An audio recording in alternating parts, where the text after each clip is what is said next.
Hello and welcome to another video about how you can master time to ensure that you complete your EPQ in the most productive way possible.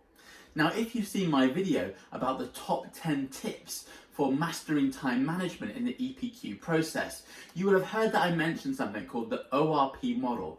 And in my top 10 tips video, I also reflect quite extensively on the need to budget time for each of the tasks which you need to complete for your EPQ. One of the models which we can use to help us budget our time effectively and work out exactly how long we need to allocate to each task in our revision schedule or weekly planner is to use the ORP model. ORP is simply an acronym which stands for optimistic time, realistic time, and pessimistic time. And what you will need to do when planning how long a task is going to take you is you will need to work out each of these times and then complete an algebraic formula simply to work out the estimated completion time for each task. The optimistic time is simply the time that a task would take you to complete in the best case scenario. No distractions, no interruptions, no unexpected events or occurrences take place.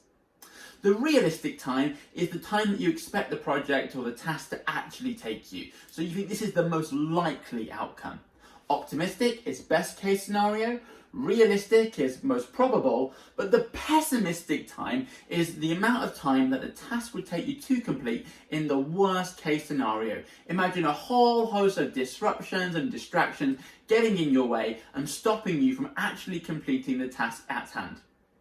When calculating your pessimistic time, you might want to include sort of the possibility of being disrupted by younger siblings, or potentially maybe being interrupted by notifications on your phone. Hopefully you've got a good study room and a good study habit in place, but with the pessimistic time, you really are accounting for lots of unexpected events and lots of unforeseeable actions to disrupt your progress with your task.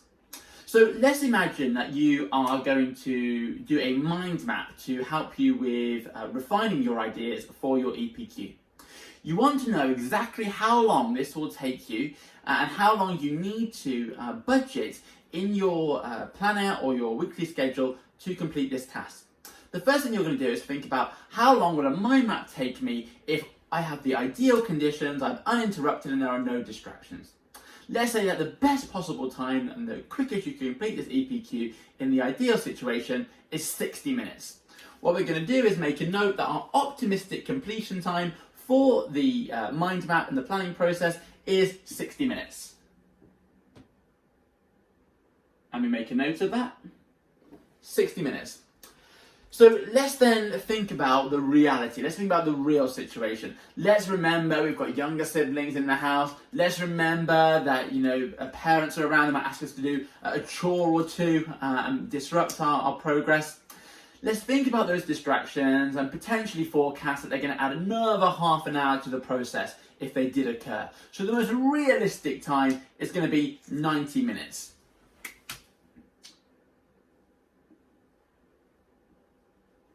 So we make a note of that, 90 minutes. Then what we need to do is think about the worst case scenario. Let's imagine that our younger sibling bursts into the room, demands that we play with them, and is asking us to go outside. Maybe the parents ask us to walk the dog or to help with dinner, and actually the task ends up taking 2 hours because we're constantly disrupted and we can't get into a flow. So with the pessimistic time, we're foreseeing that this project of completing the mind map might actually take us 2 hours, 120 minutes. And we make a note of that. And now we've clearly identified our optimistic time, realistic time, and pessimistic time, 60 minutes, 90 minutes, 120 minutes. What we can do is we can use this information to actually calculate the estimated completion time. This is the amount of time that we will need to allocate to this in our weekly schedule. This is the most likely, most probable outcome, having taken into account best case scenario, worst case scenario, and the most realistic outcome as well. Now there is a little formula that we will have to use to calculate the estimated completion time. And it's not too difficult, but I will use simple numbers just to help any of you who aren't particularly confident or don't enjoy mathematics. So the formula for calculating the estimated completion time is O plus 4R plus P. Now, this simply refers to the optimistic time plus the realistic time times 4 plus the pessimistic time. And once you've calculated that number, you divide that by 6. So what we're going to do is we're going to look at the optimistic time. The optimistic time is 60. So the first number we're going to substitute into our equation is the number 60. 60. Now what we need to do next is multiply the realistic time by 4.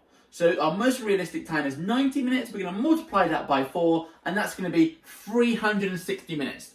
So when we're trying to calculate an average to work out the estimated completion time, we add a more significant weighting to the realistic time, because this is the time we actually anticipate the task to take us. This is, accounting for some distractions, but not worst case scenario. So this number needs a little bit more weight behind it, hence why we multiply it by 4.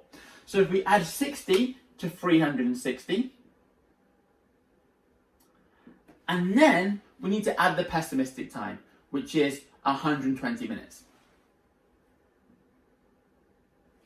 And now we simply need to add together these three numbers. So 60 plus 360, that's 420, plus 120, that's 540. Once we've worked out the sum of the O plus 4R plus P, we then divide that by 6. So our estimated completion time is 90 minutes. Now that we've worked out our estimated completion time, we'll be able to budget 90 minutes to complete the task of producing that mind map in our weekly planner or in our revision schedule. By budgeting time effectively, this will really help you to identify exactly how long you need to spend on each task, and it will help you to manage your time more effectively. One thing that you will notice here is that in this brief example which I've used, the estimated completion time is the same as the realistic time. That's simply because I've used really simplified numbers. If you actually use more complex numbers with slightly different times, for example, an optimistic time of 55 minutes, a realistic time of 125 minutes, a pessimistic time of 180 minutes, there's no way that your final outcome would equal the same as the realistic time. But nonetheless, the ECT, the estimated completion time, is the time which you need to use to help you budget your time in your weekly planner. Even though I've mentioned the benefits of using the ORP model, some of you may be thinking, this model is too simplistic, this model isn't useful. And if you decide against using the ORP model, despite being suggested to use it, you should consider the disadvantages and the limitations of this model in your production log. By rejecting the opportunity to use the ORP model and perhaps deciding upon your own method for budgeting your time, this will actually help you to gain AO3 marks in your EPQ. If you're still looking to improve your time management, I've got a whole host of videos with other models which can help you to master your time as you complete your EPQ. Check out the playlist about time management, which includes videos on top tips for time management success, the urgent important matrix, and smart objectives. If you do have any questions whatsoever about the EPQ process, please don't hesitate to leave a comment below and I will do my very best to get back to you. If you have enjoyed the video, don't forget to like, comment and subscribe, and best of luck with your EPQ.